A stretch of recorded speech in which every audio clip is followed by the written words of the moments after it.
Comme il a dit Sam, Booking.com c'est une société multinationale. Il y a 26 nationalités, des gens qui viennent partout dans le monde, des gens qui ne connaissent pas forcément leurs droits. Il y a des gens qui ont été virés, qui ne savent même pas qu'ils avaient droit au chômage, qui sont rentrés chez eux. Des Polonais, des Chiliens, des Brésiliens, des Russes qui sont rentrés chez eux. On leur a dit que vous êtes virés, ils ramassent leurs affaires, ils partent. On exerce sur les salariés de Booking.com beaucoup de pression. Par exemple, je prends mon cas de figure. Pour mon exemple, moi j'étais recruté pour la ligne arabe par exemple, pour travailler avec les gens du Moyen-Orient. Du jour au lendemain, je me retrouve sur la ligne américaine ou la ligne française, ou les trois en même temps. Au début, on arrive, on débarque, on voit que c'est un peu cool, un peu décontracté, un mois de formation, mais petit à petit, au fur et à mesure du temps, politique du chiffre, ça augmente, les exigences montent, des fois c'est surhumain, on doit être comptable, psychologue, philosophe, pas mal de gens partout dans le monde, on doit les convaincre que voilà, ils ont tort, que c'est Booking qui a raison, on doit parler aussi avec les hôtels, on doit les convaincre que Booking, il est là pour eux, pour augmenter leurs chiffres, pour leur amener des clients. Donc tout ça, il tombe sur nos têtes parce que c'est nous les responsables de tout ce qu'on dit, tout ce qu'on fait. Et à côté de ça, on doit faire du chiffre, on doit faire 60 dossiers par jour, à savoir plus, 60 c'est le minimum pour avoir une prime. Donc tout ça, il nous a poussé à aller voir à peu près où on est, quels sont nos droits, nos limites, qu'est-ce qu'on doit faire. Donc on a été à la CGT. Et je vous signale qu'on était les premiers syndiqués au monde de Booking.com.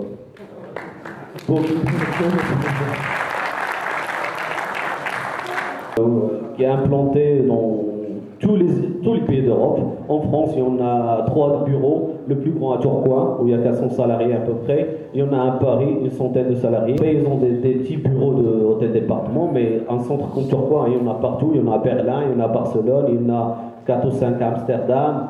Donc, dans le monde, il y a à peu près 13 à 14 000 salariés, Booking.com. Il y en a beaucoup aux États-Unis, donc on était les premiers syndiqués. Ils ont pensé que, voilà, action. Suite à ça, ils ont fait tout un tas de choses. Ils ont recruté une armée de gens, du juristes spécialistes dans ça.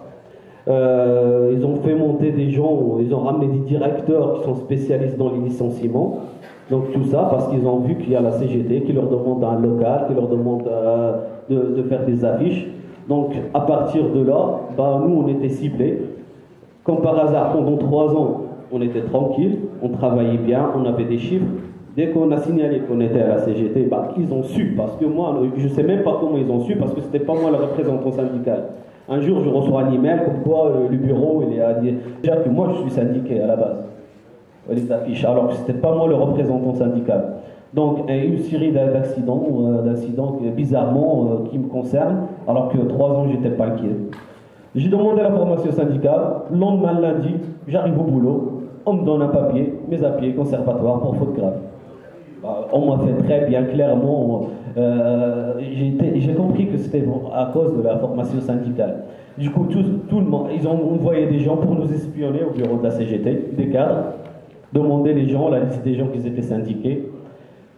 Donc, pour dire que voilà, ce que la CGT a causé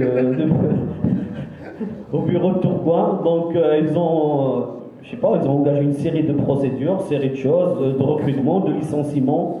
Et voilà, la première fois déjà qu'un salarié ou un groupe de salariés manifeste, à côté d'un bureau, c'était la première fois à Booking.com.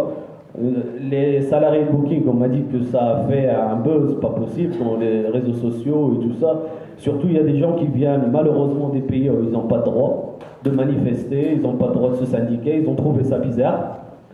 Donc, pourquoi vous manifestez? Oui, on sait, on n'est pas content, ils suppriment nos primes, ils nous demandent beaucoup de choses, on est harcelé, mais est-ce qu'on a le droit de faire ça? Oui, bien sûr, vous avez le droit de manifester, vous avez le droit de vous syndiquer, vous avez le droit de demander vos droits, mais les gens, ils ne savaient pas. Sam, il était là à expliquer en italien, en français, enfin en anglais. Oui, mais eux, ils étaient choqués. J'ai résumé à peu près la situation.